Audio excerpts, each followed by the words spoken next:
What's up there, everybody? Greetings. I just wanted to share a quick channel message with you guys that I got today. Thanks to one of my sisters, she put me in this space, this energy.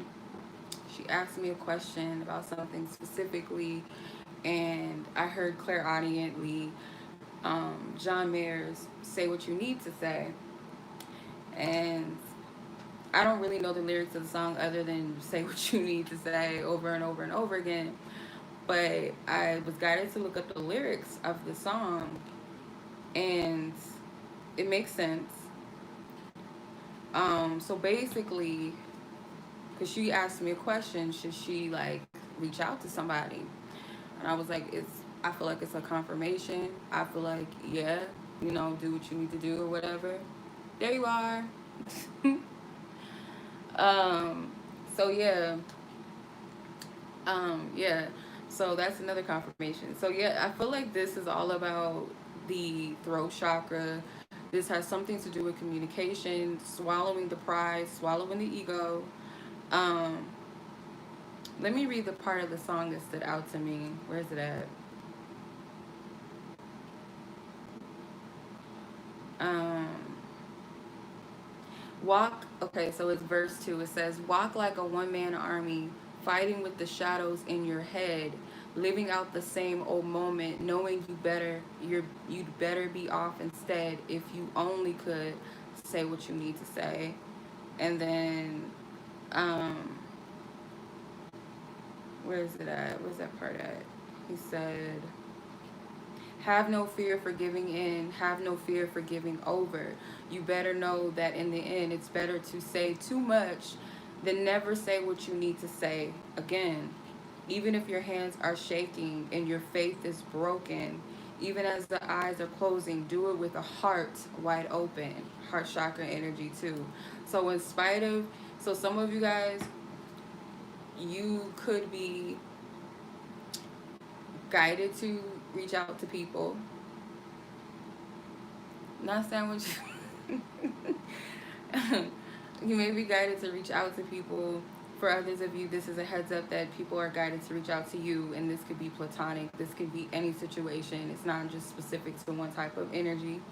I do get tower energy as well. The tower is all about destroying what is not of our highest good in order to rebuild what is of a more stable foundation or structure. So the song, I was guided to also take into consideration the duration of the song, which is 3 minutes and 51 seconds. So I was guided to look up the angel number 351 as well. You guys are led to do that. If you guys are free to do that if you're led to.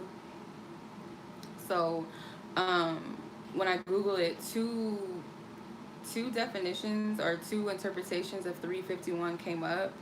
One from the Sacred Scribes says 351 is a message from the angels and masters that you are fully supported and encouraged to make the necessary life changes that will bring you into alignment with your soul's mission. Your angels are guiding, supporting, and assisting you through this time and surround you with love and blessings.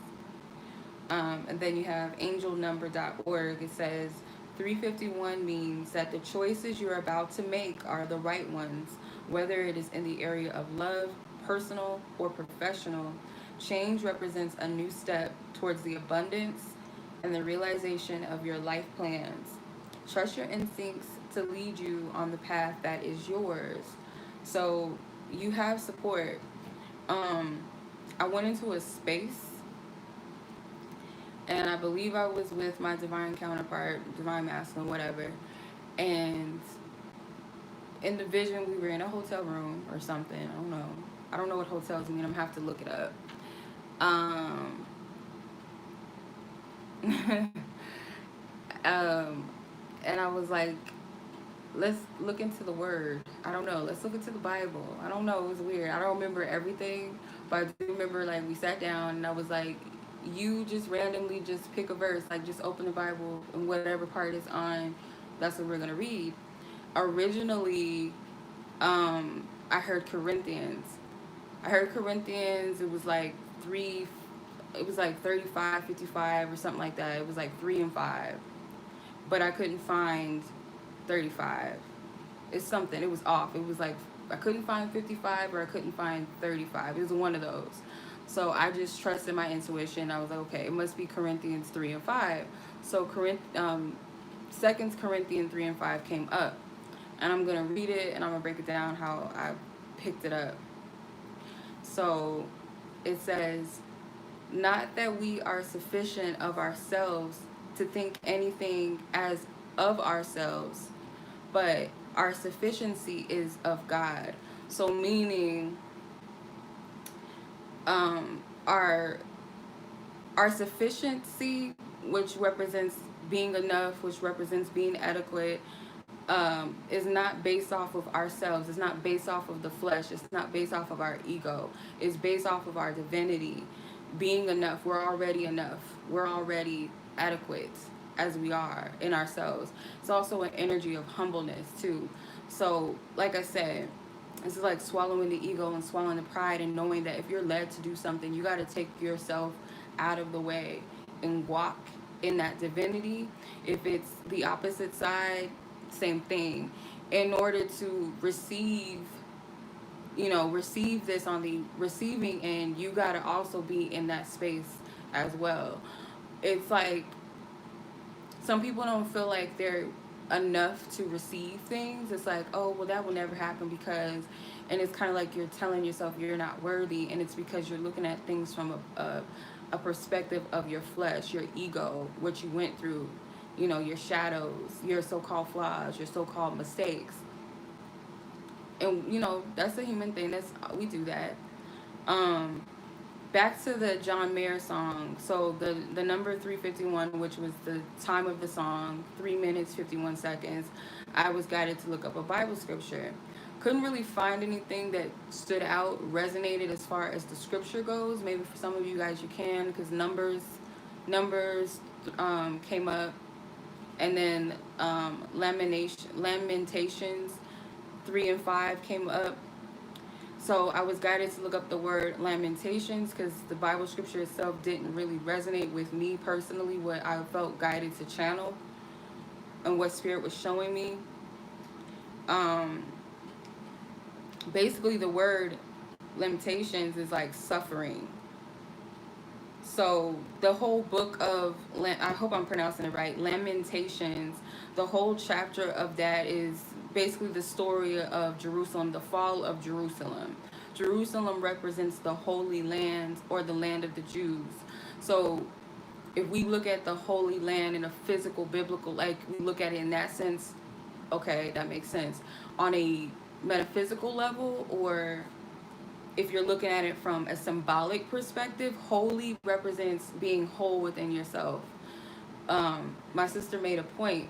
She said it could also represent the fragmentation within the self, like the holes within your being, within yourself that need that healing. But I feel it's more so like the wholeness within the self.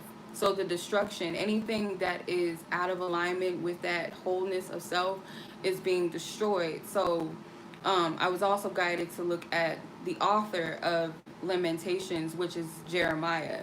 Jeremiah is a prophet in the Bible. They call him the weeping prophet. I'm assuming it's because of like what he prophesied on what he saw, which was the destruction of Jerusalem. The destruction of Jerusalem makes me think of the tower. Again, that's tower moments. The destruction of a false structure of things, false way of living and being, thinking, negative environments, toxic behaviors, patterns, so on and so forth. And that being destroyed and being rebuilt, being repaired. Jeremiah in Hebrew, I believe, represents or means Yahweh, Yahshua, Yahweh, the name of God will rise. So it's letting you know that after the tower, you will rise, you will ascend. It's a process. You know, when you go through that tower moment, you're like really low, you're upset, you're triggered as a motherfucker. Like, you want to go hide in the corner somewhere. And like, yeah, it's a deep pain, and the word again, lamentation, it represents the passion expression of a grief or sorrow or weeping. So it's not, it's a painful experience. I'm sure you guys have all been through it. So the aspect of Jeremiah being the prophet, I feel like this was something you already knew. Some of you guys already went through a tower moment, or you know that someone close to you or whatever is about to go through a tower moment, or that they're currently going through, or I should say they're currently growing through something, because it really is, we're growing.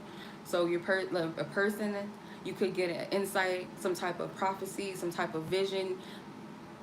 Prophecy is only just a prediction. It's also being able to see something. So they're going through that tower. They're going through the destruction of their ego in so many different ways. Or it already happened for you, or it already happened for a person. The word destruction just means an action or process of causing much damage that is no longer, or damage to something that is no longer to exist, so that it could be repaired. That's the definition of destruction. So it's just destroying that false foundation, going back to the tower card. So Spirit made me write this down, but it was like, what I wrote down was, you were able to see ahead of time that it was a tower coming, whether you felt it or you avoided it. We always get an eviction notice from Spirit when it's time to make moves or make some adjustments. So when I think of the tower and you see the people falling out of the tower, the man and the woman, it makes me think of the light and the shadow, the yin and the yang, the divine feminine, divine masculine energy. But it's like, also like, these people had, I'm pretty sure they got a warning that they needed to get out of this building, because they about to, it's about to go through construction. They're about to renovate this old building, but they didn't take heed, so they're being forced out. It could also be, sometimes the tower comes unexpectedly. Sometimes we don't even know that the tower is coming, because certain chaotic things have to come to kind of shake us up. If we look at the world, certain things that we don't plan, like nobody planned for the corona to hit like it did, and for all of this stuff to get shut down, and for our lives to be flipped in a way upside down, or at least how we perceive things being upside down.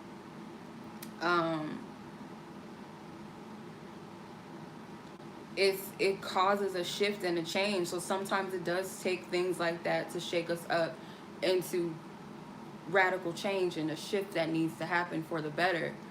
So we don't always get that it's like a house or a building that gets caught on fire, and some people don't expect it to happen. It's like, oh shit, like, I gotta get out of here. I might lose everything, or what I think is valuable, but I can always get new stuff. And sometimes it's painful things that you do have to let go of. It's things that you did find a lot of value in and hold dear to you.